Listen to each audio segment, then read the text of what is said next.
یا حبیب اللہ یا حبیب اللہ۔ برادران ملت اسلامی، اللہ رب العزت کلام پاک میں ارشاد فرماتا ہے، اپنے حبیب سے کہتا ہے محبوب اے میرے پیارے آپ کہیں کہ میں تبلیغ رسالت کے لیے کوئی اجرت طلب نہیں کرتا بجز اس کے کہ تم میری قرابت سے، میرے گھر والوں سے مودت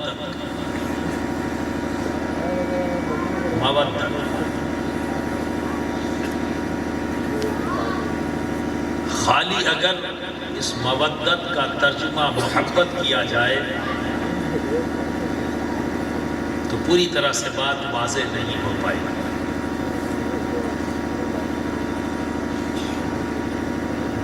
محبت اور مودت کے درمیان فرق سمجھو۔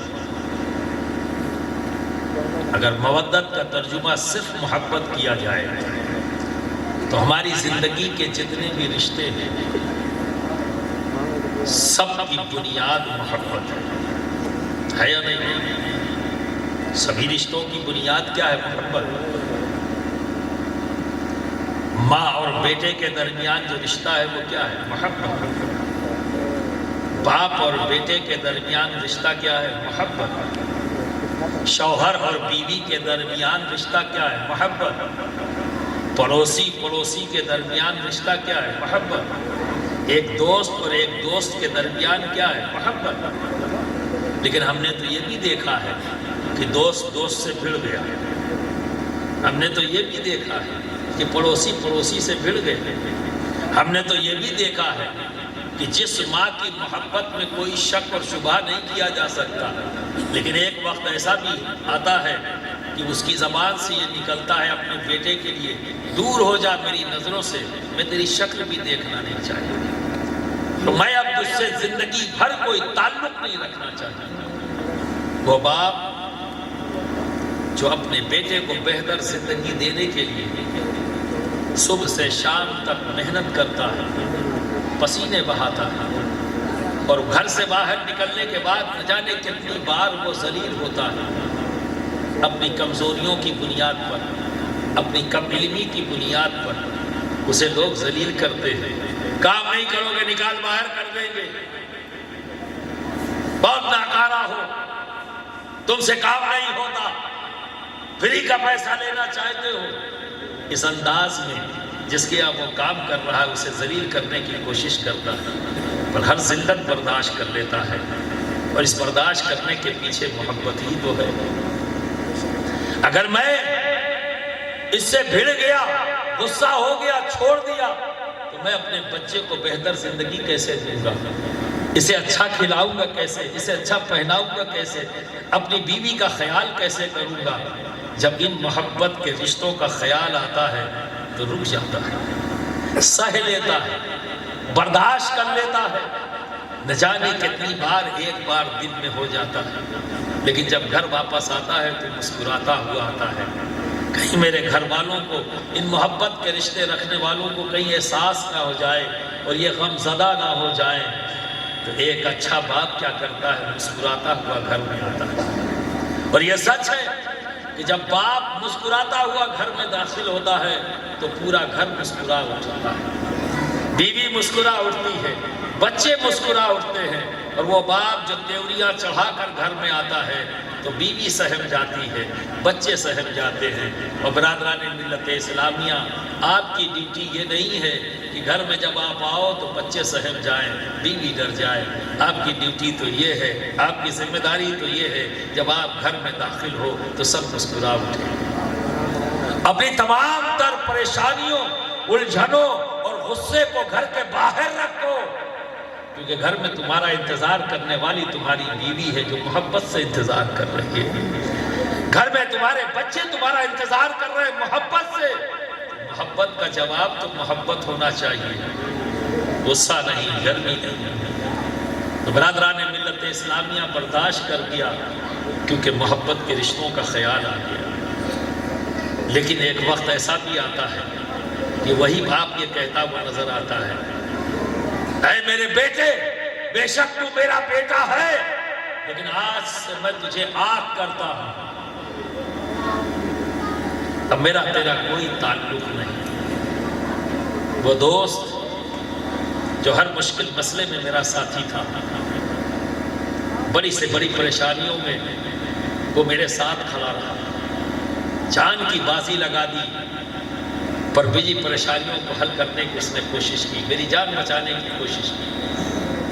گلے میں گلے ہاتھ ڈالے ہوئے ایک دوسرے کا ہاتھ تھامے ہوئے چلتے تھے، پر ایک دن ایسا آتا ہے کہ دونوں جدا نظر آتے ہیں۔ جب ان تمام محبت والے رشتوں سے پوچھا جائے، جواب ایک ہی آتا ہے، ایک کامن چیز۔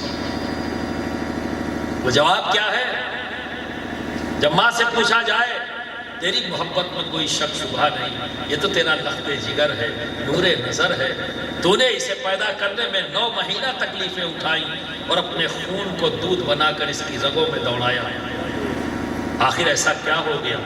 تو وہ جواب دیتی ہے، بے شک میں اس سے بہت محبت کرتی ہوں، پر اس نے ایسی بات کہہ دی، اس نے ایسا عمل کر دیا کہ مجھے بہت برا لگا، مجھے بہت برا لگا۔ جب باپ سے پوچھا تو باپ نے بھی کہا، میں نے ساری تکلیفیں اٹھائی اس کی محبت میں تاکہ اسے اچھی زندگی دے سکے، لیکن آج اس نے ایسا عمل کر دیا، ایسی بات زبان سے نکال دی جو مجھے بہت بری لگی۔ جب اس دوست سے پوچھا تیرے ساتھ کیا ہوا، کہا بے شک ہم ایک اچھے دوست تھے، بڑی محبت تھی، لیکن آج میرے دوست نے میرے ساتھ ایسا سلوک کر دیا، ایسی بات کہہ دی، ایسا رویہ اختیار کر لیا، مجھے بہت برا لگا۔ ساری جگہ ایک ہی کامن بات نکل کے آ رہی ہے، مجھے بہت برا لگا، مجھے بہت برا لگا، مجھے بہت برا لگا، اور یہ محبت کے رشتے میں درار آ گئی اور دور دور ہو گئی۔ قریب تھے، دور ہو گئے، کیوں؟ کیونکہ محبت تھی۔ کیا بات ثابت ہوئی کہ محبت اسے کہتے ہیں جہاں ذات کا خیال باقی رہتا ہے،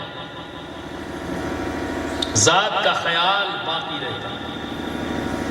تبھی تو کہا مجھے بہت برا لگا، مجھے بہت برا لگا، مجھے بہت برا لگا، یعنی محبت ذات کا خیال باقی رہتی ہے، ذات کا خیال باقی ہے۔ اور جب اس ذات کو، اس کی انانیت کو، اس کی فکر کو جب چوٹ پہنچتی ہے، ٹھیس لگتی ہے، تو وہ رشتے میں کمزوری آتی ہے اور جدا جدا ہو جاتی ہے۔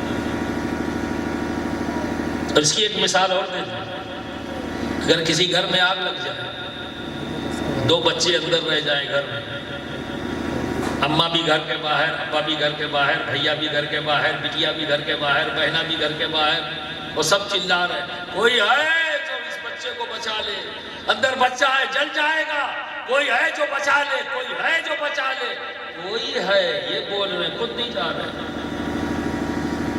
کیوں نہیں جا رہے؟ کیونکہ ذات کا خیال باقی ہے، جائیں گے تو ہم جل نہ جائیں گے، کوئی ہے۔ یہ ہے محبت، عشق اسے کہتے ہیں جب ذات کا خیال ختم ہو جائے، کیونکہ ہر رشتے کی بنیاد محبت ہے، اور یہیں سے ترقی کرتے ہوئے ہم کہاں تک پہنچے؟ عشق تک۔ اور عشق اس جذبے کا جذب ہے جہاں ذات کا خیال ختم ہو جائے۔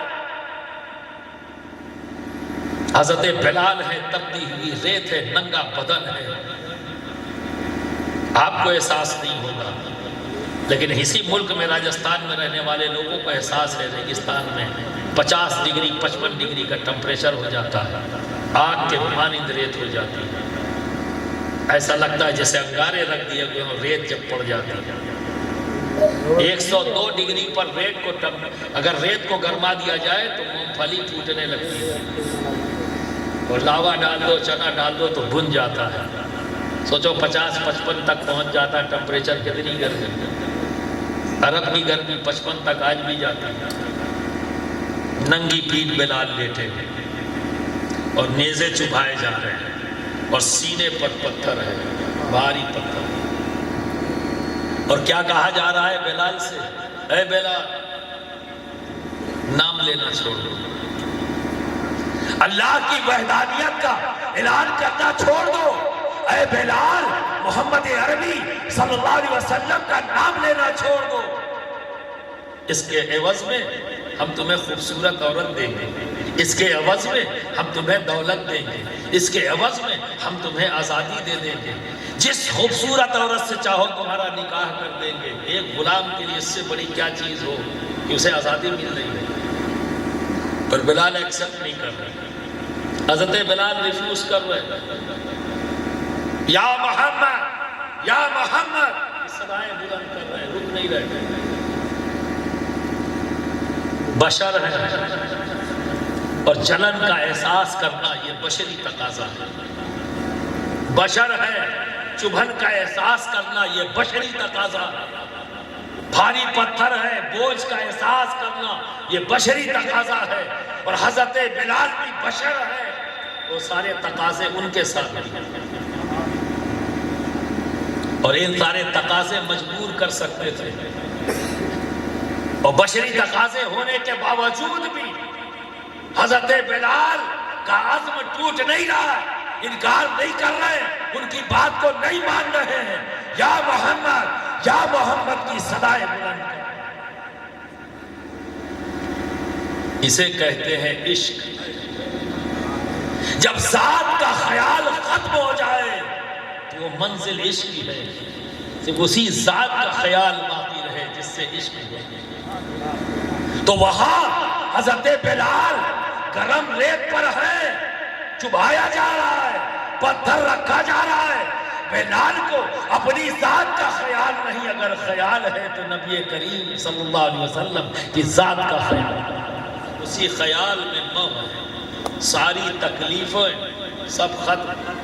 کیونکہ دوستو میرا یہ ماننا ہے کہ دنیا میں ہر احساسات ختم ہو جاتے ہیں جب محبت کا غلبہ ہو جائے، تو یہ وہ احساس ہے جو سارے احساسات کو ختم کر دیتا ہے۔ اگر یہ اس کا غلبہ ہو جائے تو یہ تو عشق کی منزل ہے جہاں انسان اپنی ذات کو بھول جاتا ہے۔ تو محبت سے زندگی شروع ہوئی اور اس کی انتہا عشق جو ہمیں نبی سے کرنا ہے، تبھی ہم مومن ہوں گے۔ یعنی ہم اپنے نفس سے زیادہ جب نبی سے محبت کریں گے تو ہمارا ایمان مکمل ہوگا، اکملیت حاصل کر لے گا۔ اب یہاں قرآن نے جو لفظ استعمال کیا وہ کیا ہے؟ مودت۔ مودت گویا محبت اور عشق کے درمیان،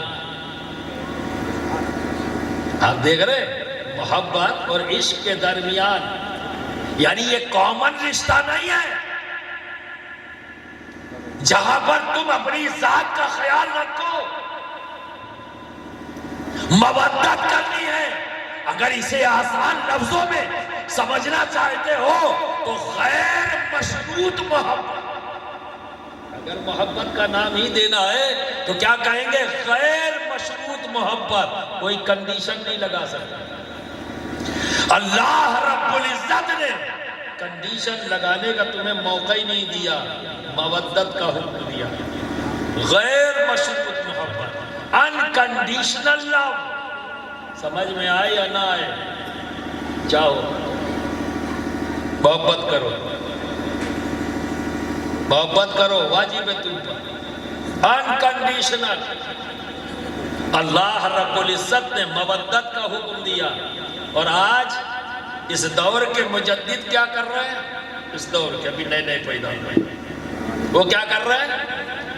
اگر درود شریف میں وعال ہی نہیں کہتے تو کوئی حرج نہیں، کوئی حرج نہیں، انہیں کوئی حرج نظر نہیں آتا۔ یہ اس دور کے مجدد خود صاحب اسی انداز میں آئیں گے، اسی انداز میں آئیں، رنگ برنگے انداز اختیار کیے جائیں گے کہ اللہ رب العزت تمام کلمہ گو کے لیے نبی کی حال کی محبت واجب قرار دے رہے، غیر مشروط محبت، کنڈیشن مت لگاؤ، انکنڈیشن۔ اور یہ رشتے کب تک قائم ہے؟ جب تک یہ رشتہ رکھنے والا مرتد نہ ہو جائے، تب تک خدا نہ خواستہ، 1000 بار خدا نہ خواستہ، تب تک۔ اسی لیے محبت انکنڈیشنل لو کرنے والے، غیر مشروط محبت کرنے والے، اسی ملک کے ایک مجدد، اپنے وقت کے امام مجدد، جسے آپ امام عشق و محبت بھی کہتے ہیں، اعلیٰ حضرت فاضل بریلوی نے فرمایا اگر سید فاسق بھی ہو تو اس کا احترام واجب ہے۔ اور مفتیان کرام کو ڈائریکشن دیا کہ اگر کوئی سید پر شرعی حد آ جائے تو حکماً اسے اس حد کو قائم مت کرنا، ذہن میں یہ ہو، تمہاری سوچ یہ ہو، تمہارا انداز یہ ہو کہ شہزادے کے قدموں میں گندگی لگ گئی ہے، میں اسے صاف کرنے جا رہا ہوں، میں اسے صاف کرنے جا رہا ہوں۔ یہ انداز اختیار کیا۔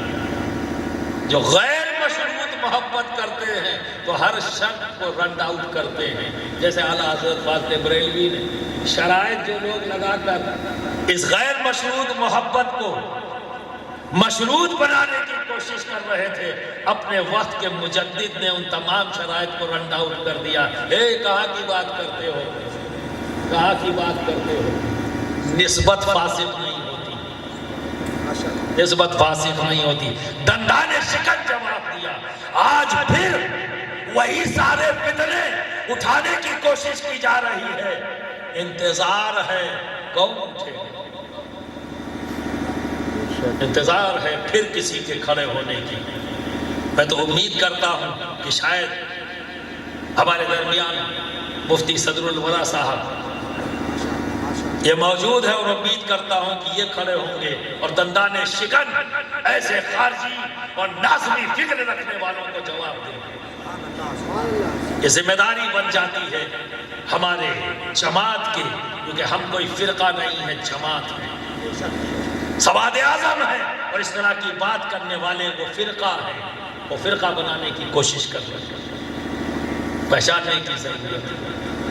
تو برادران ملت اسلامیہ، لوگ یہ کہتے ہیں، اکثر ہم نے سنا ہوگا، علی سے چھٹکارا چاہیے تو جہنم میں جائیے اگر ان سے بچنا ہے۔ اور یہ بات شیخ اعظم بھی، میرے والد بھی کہتے تھے، ارے بہت زیادہ اہل بیت سے تکلیف ہے نا، تو ایک کام کرو، چھٹکارا تو تبھی ملے گا جب تم اپنا کوئی نبی بنا لو، خود صحابی بن جاؤ اور اپنی اولادوں کو اہل بیت بنا کر پیش کر دو، تبھی چھٹکارا پاؤ گے۔ کیوں جہنم میں اپنا ٹھکانہ بنا دو؟ یہ سب حرکتیں مت کرو۔ یہ اکثر جب اس طرح کی کوئی بات آتی تھی تو وہ غصے میں آ کے کہتے تھے کہ یہ وہ لوگ ہیں جو ہمارے آستینوں میں بیٹھ کر ہمارے درمیان میں خلفشار اور انتشار پیدا کرنا چاہتے ہیں۔ یہ گلوبل پولیٹکس کا حصہ ہے۔ آج دنیا میں اس سواد اعظم کو کمزور کرنے کے لیے ایک نئی سازش کو جنم دیا جا رہا ہے تاکہ پھر سے مسلمانوں کو لڑایا جائے۔ ہم سنی صوفی مسلمان ہیں، ہمارے ساتھ پرابلم کیا ہے کہ جب کوئی صحابہ پہ حملہ کرتا ہے تو جب ہم انہیں جواب دیتے ہیں، حملہ کرنے والے رافضیوں کو، تو سارے کے سارے رافضی چلانے لگتے ہیں ہمارے نام سے، یہ تو ناصبی ہیں، یہ تو خارجی ہیں، یہ تو ناصبی ہیں، یہ تو خارجی ہیں۔ اور جب کوئی ناصبی خارجی اہل بیت اطہار پر اٹیک کرتا ہے، یہ بھی ہمیں برداشت نہیں، اور جب ہم اسے جواب دیتے ہیں تو سارے کے سارے ناصبی اور خارجی ہمیں رافضی کہنا شروع کرتے ہیں۔ یہی آج کے دور کی پلاننگ نہیں بنی۔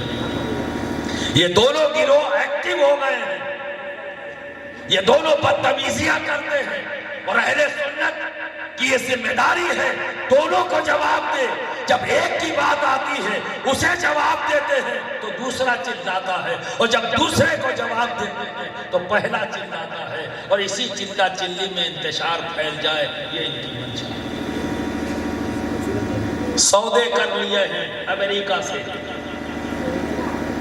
سودے کر لیے ہیں۔ آج 100 امریکن ایجنٹ بن کر کہ میں آپ کو وہ باتیں بتا رہا ہوں، یہ تنظیم سے جڑی ہوئی بات، اگر فقط میں ایک مولوی ہوتا، فقط میں ایک خانقاہی ہوتا، فقط میں ایک پیر ہوتا تو شاید مجھے ان سب چیزوں کا علم نہیں ہوتا، لیکن میں ایک تنظیم ہوں، اور جب تنظیم ہوں تو اس کے وسائل الگ ہوتے ہیں اور اس کی معلومات بھی الگ ہوتی ہیں۔ ہم ہر جگہ اٹھتے بیٹھتے ہیں، ملک دورہ کرتے ہیں، جہاں پر دنیا کے بہترین ذہن لوگ بیٹھتے ہیں اور ڈسکشن ہوتا ہے، اس کا ایک حصہ میں بھی بنتا ہوں، آپ کی نمائندگی کرتے ہوئے، آپ کی نمائندگی کرتے ہوئے وہاں بیٹھتا ہوں، اور وہاں یہ تمام چیزیں واضح طور پر نکل کر آ رہی ہیں۔ ایک پوری پلاننگ کیا گیا ہے، اس پلاننگ کے تحت ٹیررزم کے نام پر، ٹیررسٹ کے نام پر کتنے ملک ہمارے تباہ کر دیے گئے۔ لیبیا گیا، سیریا کھنڈہر بن گیا، عراق تباہ ہو گیا، ٹیررزم کے نام پر۔ پھیلانے والے کون؟ وہی جو مارنے والے ہیں۔ خود ہی اپنے آدمیوں کو بھیج دیا اور خود ہی چلائے، ٹیررسٹ آئے اور انہوں نے سیٹلائٹ سے انفارم کر دیا اب ہم لوگ جا رہے ہیں باہر۔ جب وہ چلے گئے تو اوپر سے بم گرا رہے ہیں۔ کیوں گرا رہے ہیں بھائی؟ عام لوگوں کو کیوں مار رہے ہیں؟ کہ ہم عام لوگوں کو نہیں مار رہے ہیں، ہم تو ٹیررسٹوں کو مار رہے ہیں۔ وہ وہاں ہے ہی نہیں، وہ ہے ہی نہیں، عام لوگ ہیں۔ یہ ہے اصل ٹیررزم، کہ مظلوم کو ظالم بنانا اور ظالم مظلوم بن کر بیٹھ جائے، یہ ہے آتنک، یہ ہے اصل آتنک۔ آپ تو صرف نعروں میں مست ہیں اور دوسروں کے چبائے ہوئے نوالے چبا کر نعرے لگاتے ہیں اور ان کی باتوں کو دہراتے ہیں۔ اللہ نے آپ کو بھی عقل دیا ہے، شعور دیا ہے، اس عقل اور شعور کا استعمال کب کرو گے؟ کب متحد ہوگے؟ کب علماء کی صحبت اختیار کر کے فیکٹ کو جاننا چاہو گے، سچائی کو جاننا چاہو گے؟ اب جو بچے ہیں وہاں یہ حرکت نہیں کر سکتے۔ یہ جو دنیا کی سپر پاور بنی بیٹھی ہے نا، یہ وہاں یہ حرکت نہیں کر پائیں گے۔ جو بچ گئے ہیں، جنہیں انہوں نے لپیٹ لیا، اس طریقے سے لپیٹا، سیلولس بھیجا، خود بمبارڈمنٹ کیا، تباہ کر دیا۔ اب جو بچے ہیں ان کے ساتھ یہ حرکت نہیں کر سکتے، تو نئی پلاننگ بنائی۔ جو بچے ہیں ان کو تباہ کرنے کے لیے ان کے گھر ہی میں فساد کرا، یہ آپس میں لڑ جائے، سنی، شیعہ، وہابی، خارجی، اس پر لڑ جائے۔ تو اتنے تو بن گئے گروہ، پر سواد اعظم پر کوئی فرق نہیں پڑا۔ جو نکل کے گئے، پر سواد اعظم ہے، سنی، صوفی، مسلم، آج بھی دنیا میں سواد اعظم اہل سنت ہے، کوئی فرق نہیں پڑا۔ اب ان کے اور ٹکڑے کرانے ہیں، تو ٹکڑے کرانے کے لیے ضروری ہے اسی جماعت کی شکل و صورت رکھنے والے لوگ، اسی جماعت کا کہنے والی تنظیمیں کھڑی کی جائے، تاکہ جب وہ خارجیت اور رافضیت کی بات کریں تب اہل سنت والجماعت میں تفرقہ پڑے گا اور گروپ بنیں گے اور یہ ٹکڑے ٹکڑے ہوگی۔ یہ سازش ہوگی، یہ سازشیں کرنے کی کوشش کی جا رہی ہے۔ ہماری مسجدوں میں گھس کر یہ سازشیں کی جا رہی ہیں، ہمارے مدرسوں میں گھس کر یہ سازشیں کی جا رہی ہیں، ہمارے اسٹیج پر بحیثیت خطیب تقریریں کر کر یہ سازشیں کی جا رہی ہیں، شکوک و شبہات پیدا کیے جا رہے ہیں۔ کبھی کہا جاتا ہے کہ امام حسین نے نماز نہیں پڑھی تھی، نقل کیا تھا، سجدے جیسی نقل کر لیا تھا۔ وجہ وضو نہیں تھا۔ اچھا، کیوں نہیں تھا وضو؟ پانی نہیں تھا نا۔ اچھا، تو ریت تو تھی، تیمم کر لیتے۔ یہ مسئلہ آپ مجدد صاحب آپ کو نہیں پتا، تیمم سے بھی کام چلتا ہے۔ نہیں، تیمم میں نہیں، خون بہت بہا تھا نا، خون بہت بہا تھا نا، اسے نماز پڑھنے کی پوزیشن میں نہیں تھے۔ اچھا، خون بہ گیا، اسے نماز نہیں پڑھ سکتے تھے، اپنے رب کی بارگاہ میں سجدہ شکر نہیں ادا کر سکتے تھے۔ اچھا، تو یہ بتاؤ شہید کو غسل دیا جاتا ہے؟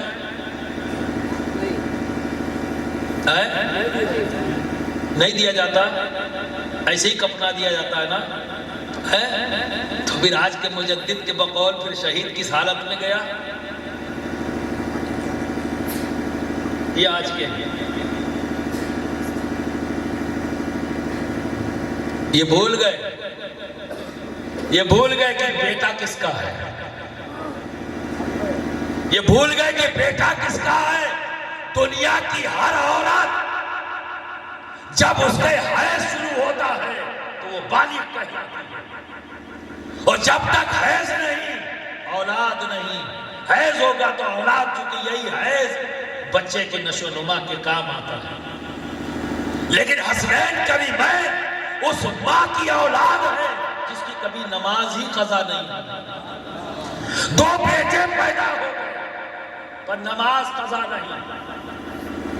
تو اللہ رب العزت نے دنیا کی ہر عورت کے لیے یہ قانون بنایا، پر دنیا کی واحد عورت خاتون جنت ہے جن کے لیے اللہ رب العزت نے اس قانون کو ختم کر دیا۔ نعرہ تکبیر، نعرہ رسالت۔ یہ نظام جو رب نے قائم کیا، خاتون جنت کے لیے اس نظام کو بدل دیا۔ بنا حیض کے بچے ہوئے، بنا نفاس کے وقت گزر گئے، دو بچے ہو گئے اور نماز ادا کر لی۔ یہ نہیں دکھا تمہیں؟ شکوک و شبہات پیدا کرنا، اور لوگ خاموش ہیں۔ علیہ السلام نہیں لگا سکتے۔ یہ آج کے دور میں اہل بیت کے نام سے علیہ السلام نہیں، علی علیہ السلام نہیں کہہ سکتے، امام حسن علیہ السلام نہیں کہہ سکتے، امام حسین علیہ السلام نہیں کہہ سکتے۔ یہ آج ہے۔ جب بخاری اور مسلم کی حدیثیں دکھا دی گئی تو خاموش ہو گئے۔ کیا نہیں دیکھا تھا؟ اور اگر دیکھا تھا تو پھر یہ فتوے کیوں؟ انتشار، آپ اس انتشار کا حصہ بن گئے۔ ارے رب جسے بلند کرے، آپ کی تکلیف سے کیا فرق پڑ جاتا ہے؟ ہوتی رہے آپ کو تکلیف، جہاں بھی ہوگی اور وہاں بھی ہوگی۔ اگر اہل بیت کے وجود سے، ان کے ذکر سے تمہیں تکلیف اس دنیا میں پہنچ رہی ہے، یقین جانو یہاں بھی تکلیف میں رہو گے اور وہاں بھی تکلیف میں رہو گے، کیونکہ تمہارے لیے جگہ اسفل ہے۔ کافروں سے بھی نیچے کی سطح میں تم جاؤ گے۔ مذاق مت سمجھ لینا، مذاق مت سمجھ لینا، اسفل ہے تمہاری جگہ۔ برادران ملت اسلامیہ، جس ذات کے لیے اللہ رب العزت اپنا نظام بدل دے، آج کے ایک مولوی صاحب اسے خاطی کہنے کے لیے تیار ہو گئے۔